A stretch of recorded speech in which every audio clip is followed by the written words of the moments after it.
My name is Claire Kim, and I am the Director of Curatorial Affairs with the Here and There Collective. We have a very special filming today with our wonderful studio resident, Leila Seyedzadeh. And we're here to chat a little bit more about your practice and also your time with the residency, which is sadly coming to a close in a few weeks. I feel like it went by really quickly. That's true. And I thought that maybe we could start off with speaking about your drawing practice, because I remember the very early calls that I had with you when you first moved into the studio. That was where all of your attention was. And it felt like, especially with how interdisciplinary your practice is, it was like going back to like an origin point. So I'd love to talk a little bit about that. Thank you so much for having me. I think this drawing is sort of like me reviewing back of my process of making three-dimensional artworks that I focused more since I immigrated to America. Through the time, year by year, I think by feeling a little bit more understanding that what is the whole aspect of like working on an installation, eventually I think I started to think about what I was doing previously, which was more focused on painting and drawing. And I used to go to outskirts of Tehran, next to the mountains, and do some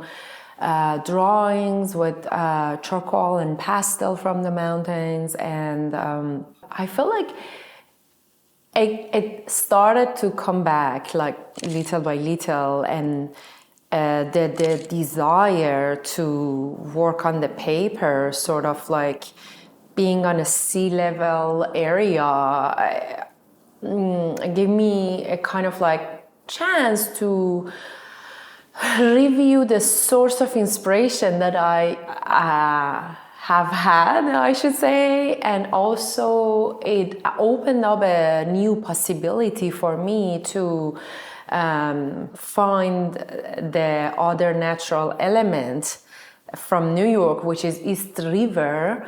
And I think basically it helped me to develop the idea that I've been working on it, and finding a bridge to connect New York and Tehran together.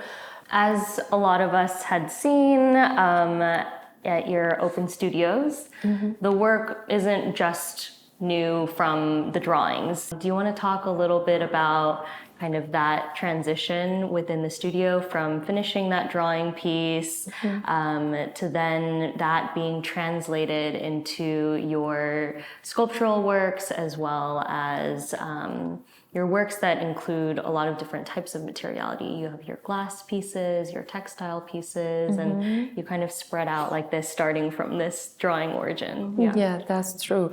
Actually, I think growing up in a home, seeing that how my mom basically doing the recycling and upcycling by sewing, dyeing, and making sure that she's making something out of the leftovers of the fabric. I think the core in me that I realized it lately more, that how this was my habitat growing up, playing with large sheets of fabric, either for my mom's like prayer chador or bed sheet or curtain. I think by being far away from home, this part started to be more clear, that how those elements are with me even though I'm far away, and they are inspiring. So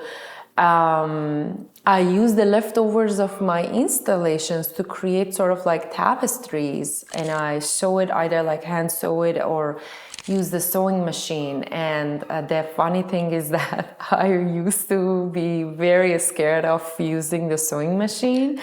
And it was just me observing my mother using that. And it was like an adult contraption.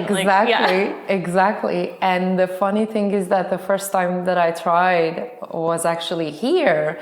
And my mom was teaching me on FaceTime how to use that. And little by little, basically, like, stop my fear and feel like more comfortable. So I think, that part really evokes my feeling about my own mother and the skills that she had, and she shared it with me. And basically, I think by learning the painting in academy, both in Iran and here in America, and knowing all the basics and combining it with those skills from my mother, I think the outcomes comes out like those tapestry pieces that I really like. It actually also is a way that I can reflect how I am researching in a miniature. Once I had a conversation with one of my professors back at Yale, and we were talking about sublime. And he brought this matter up for me that in a Western painting, when we are talking about the sublime in that moment, you're gonna find it in a very different way in a miniature, because basically the goal for the artist wasn't to create like the real world as you are observing. It was like creating an imaginary world. And I feel like those tapestry pieces are exactly giving me the chance to create a landscape that is coming from my unconscious, and I can show the duality and the placelessness, also showing some familiar objects from home, and also reflecting my life and my experience here in New York. With this, making these tapestries and the drawings and writing more and more and more, I focused more on the idea of using the voice as a material. The glass pieces are actually focus on the idea of using the sound as a material. And of course, for me, has been always a challenge to translate from Persian to English. These languages are very different than each other. Persian is very poetic. It's not as straightforward, and it has a lot of metaphor in it, and the English is very straightforward. It became a kind of like challenge for me, how I can create a landscape that you don't need to know Persian or English, and eventually you can get the idea of just observing a landscape. And I ended up to find this, to basically invent a system for myself to record my voice, analyze the frequency of my voice while I'm reading my poems in Persian and in English, and then I transfer those frequencies on the glass, and the cast of shadow on the wall creates a minimal mountainous landscape on the wall, which is basically what I want. I want like something that you can see it, but it doesn't have the physicality, and it really speaks to my side as an immigrant, that you have some capabilities that there's no ground for you to use it or show it, but you know deeply that you have it. I am so glad that you bring up these personal stories. My first introduction to your work is through those glass works that you do.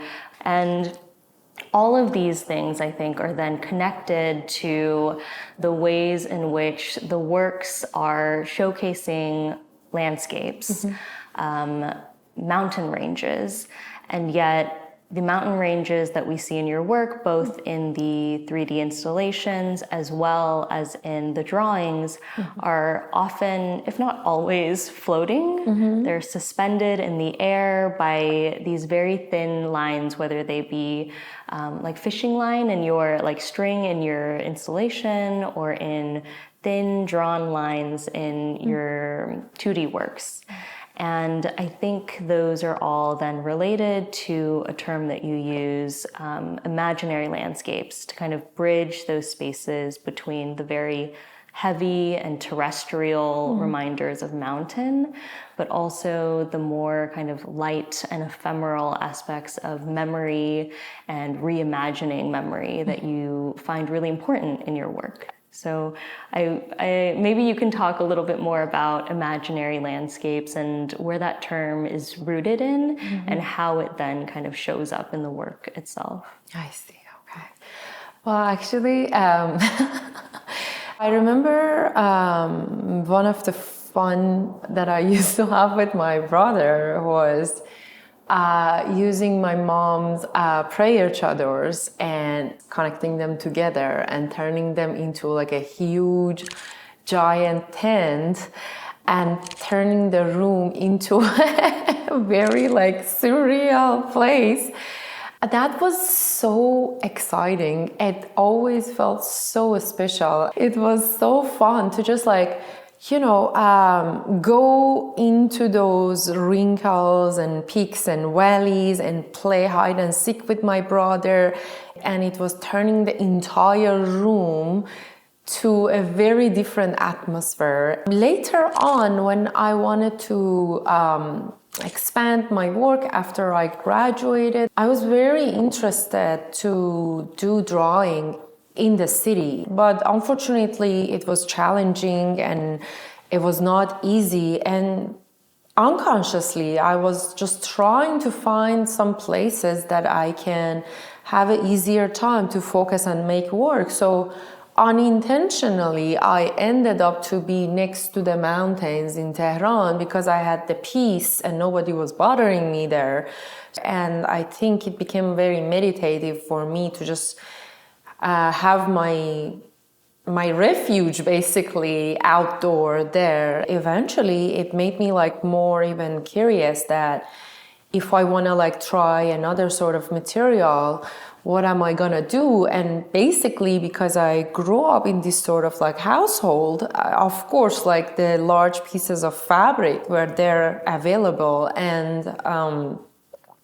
I remember I made my first experimental work in our backyard in a garage to just like understand more about the drapings and the form, and just unconsciously I felt so comfortable with the material itself, and like finding the forms in it was very actually exciting. And now I understand why, because it was evoking also those joys that I used to have as a child, that just like playing and disappearing into those like wrinkles and forms. The idea started from there, and eventually by playing to find the form of the drapings in a form of a mountain, and I ended up to hang them, and actually I ended up to make a piece in a small gallery in the central part of Tehran. And it was actually really interesting because if you were stepping out of the gallery, you were still seeing the mountains, the huge mountains range. And if you were going back, the suspended piece were right there, and it was very like magical that you're having both of these elements in reality and then a fictional of it in a room.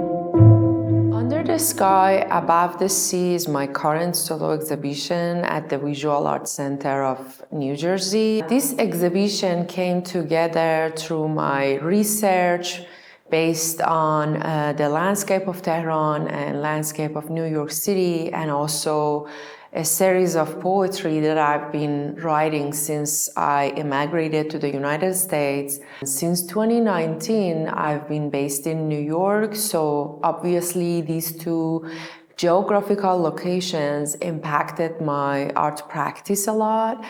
I used to see the mountains everywhere, and wherever you are in the city, you will always see the presence of the mountains in a backdrop of the city. It's the iconic, I would say, symbol of Tehran.